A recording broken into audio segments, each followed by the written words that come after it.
going on, guys, and welcome back to another Pokemon Wi-Fi battle. I realize it's been a long time since I've uploaded an actual battle to my channel, but I'm going to be back with this more frequently pretty soon here. So I'm getting stoked on Wi-Fi battles. You can never be too prepared for when Pokemon Sun and Moon come out. I'm about to be killing the game, better believe it. But anyway, so this is a match I had against Chad, and this was one of my first battles back, so I was a little bit rusty. But I decided to build a pretty interesting team. It has 3 Pokemon who basically just absorb water attacks, which is kind of interesting there. My opponent, Chad, has a pretty scary team. I'm definitely afraid of the Mega Audino. I really want to save Weezing in the back of my team simply for that, and the Hariyama could be pretty scary. My team does not handle that very well, except for Weezing. So my main priority is to kind of try to keep Weezing around for as long as possible, because that thing's really useful. But other than that, let's go ahead and hop into the match here. So I decided to lead off with my designated lead, Cradilly, as he leads off with his Archeops. And I know this thing's going to do one of two things. Either he's going to U-turn out or go for the taunt. As he actually does go for the taunt, shows me he is a lead Archeops, and I can't use my Stealth Rock after that. So that's pretty annoying.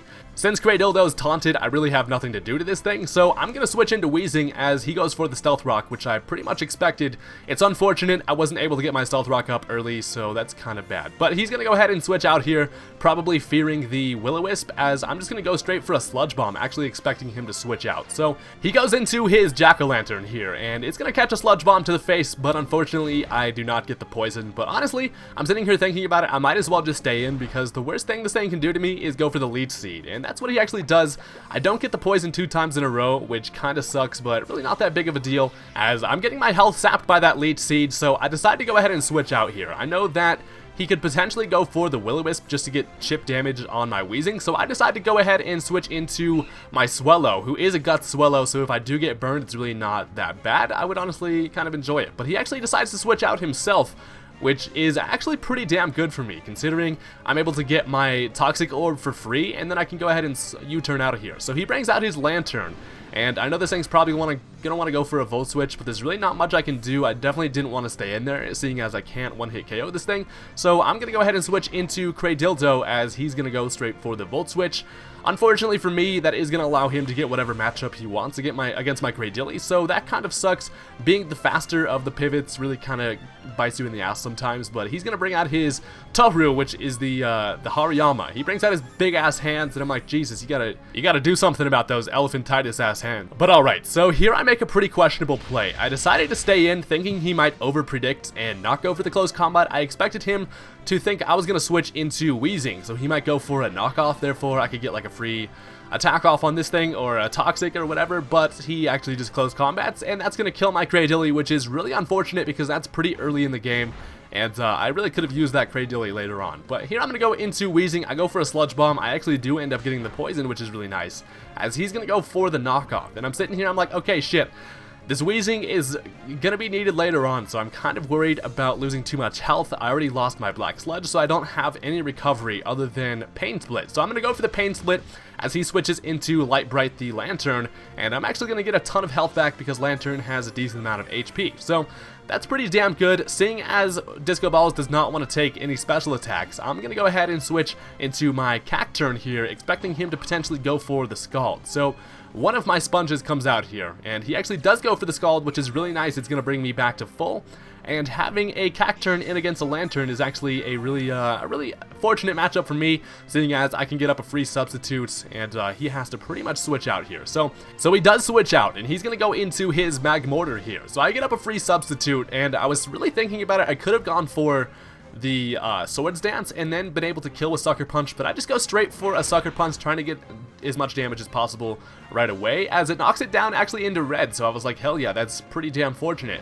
And he's gonna go for a Flamethrower, which is gonna knock out my substitute, and here's where the over predictions continue. I'm over here trying to make the MLG Pro plays, and I'm like, okay, he's gonna for sure switch out. There's no Stealth Rocks on the field. He can save his Magmortar for later. He doesn't want to stay in and take a Sucker Punch and just kill himself. So I decide to switch into Michael Phelps here, as he actually stays in and goes for another Flamethrower. So he goes for the obvious play, and I was not expecting that, honestly. But I figured Michael Phelps is an easy switch into this thing, because worst case scenario, I can finish it off with a Vacuum Wave. But now he decides to switch, and he's going to go into his Gourgeist, as I go for the Vacuum Wave, which obviously is just going to go straight through this damn pumpkin because it's a freaking ghost. So That prediction didn't really work out for me, but honestly it's not the end of the world considering I didn't take very much damage from that flamethrower. I'm not really that mad, and I am able to go ahead and ice beam this Goregeist in the face, so that is pretty damn awesome. So down goes that thing, and I'm expecting he probably actually thought that I was a physical attacking Poliwrath, but special attacking Poliwrath is freaking amazing. But yeah, so down goes that thing. That's a big wall out of the way, so I'm pretty stoked about that.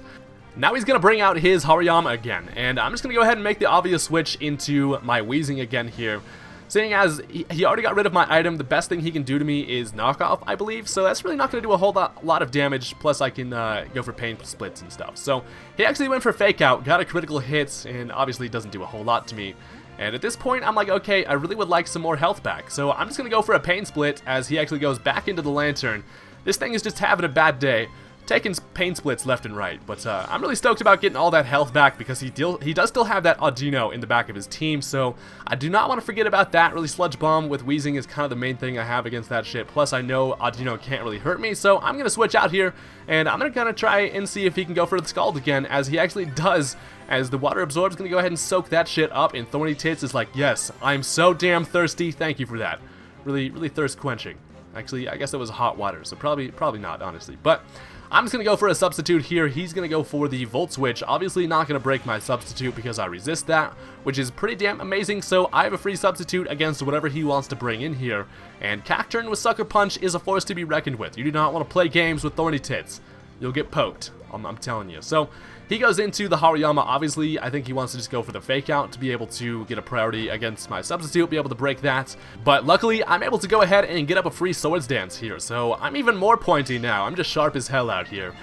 I'm going to go for the Swords Dance. I get +2 attack, and I was really hoping this Hariyama didn't have any priority moves. If it did have, like, Bullet Punch or something, it would be bad because I'd miss my Sucker Punch, but then again, it wouldn't really kill me, so not that big of a deal. I go for the Sucker Punch, and that's going to take out the Sumo Wrestler. So Thorny Tits is putting in the finest of work. This is the first time I've used this thing in a really long time, and I love this guy. But I go for the Sucker Punch. He actually ends up going for the taunt, trying to dodge the Sucker Punch here.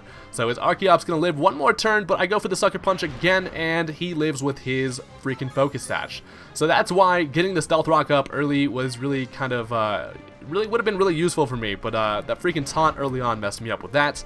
Unfortunately, he's then able to finish my Cacturn off with a Stone Edge, and so Cacturn's Rampage ends there. But I'm able to get a switch into Michael Phelps here, who's obviously able to just go for the Vacuum Wave priority and finish off the Petrie. So down goes that thing, and Poliwrath is pretty damn awesome. I haven't used this thing in forever either, and I love Poliwrath, honestly. Poliwhirl and Poliwrath are probably one of my favorite Pokemon.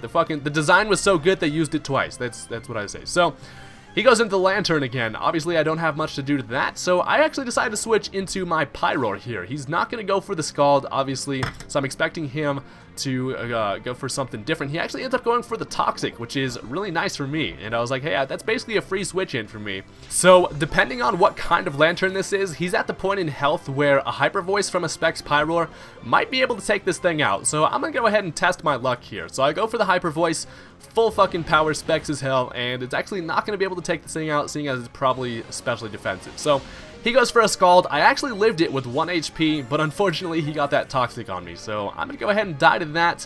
But Pyroar kind of did its job in knocking that Lantern down to the point where I'll be able to finish it off with pretty much anything else. So Pyroar goes down, unfortunately, but I'm able to bring in Twitter, and I'm able to just go ahead and take this thing out with pretty much whatever I want to go for. So Stealth Rock knocks me down to 69 HP. I'm like, alright, and I'm able to finish that thing off with a freaking Facade. So down goes the Lantern. That's a big obstacle out of the way, and Twitter's just ready to destroy some shit. He does still have that Audino left, but I'm feeling pretty well prepared here. So I'm able to get a free Facade off with Swellow here. It's going to do over half to this thing, which is pretty damn awesome as soon as he freaking Mega Evolves into his weird, creepy, white-looking gold eyes shit. But yeah, so I go for the Facade. It is going to do over half, and he's actually able to take me out with a Hyper Voice, which is actually fine because Swellow kind of did its job at this point. He does still have that Magmortar in the back of his team with like 5 health, so I do have to save Poliwrath, who does have the priority Vacuum Wave. So here I decide to go into Disco Balls, and I'm going to go for a Sludge Bomb. I know it's not going to kill, but I do have the chance to poison, and I do get the poison as I knock it down to red health, which is amazing, and he's going to go for the Hyper Voice, which is going to kill my Disco Balls, which isn't really that big of a deal. Had I lived that turn, it doesn't really matter because I do still have Poliwrath. So he's going to go down to his poison, and at this point it is Poliwrath versus Magmortar. And If I didn't have Vacuum Wave, I would have definitely lost the match here because he could finish me off with a Thunderbolt.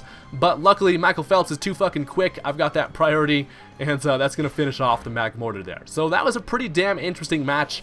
It was one of the first ones I had back from not being on the Wi-Fi scene for quite some time. But I had a lot of fun there, so leave a like if you enjoyed this, and I'll definitely come back with some more Wi-Fi battles soon. Thank you guys for watching. Peace out.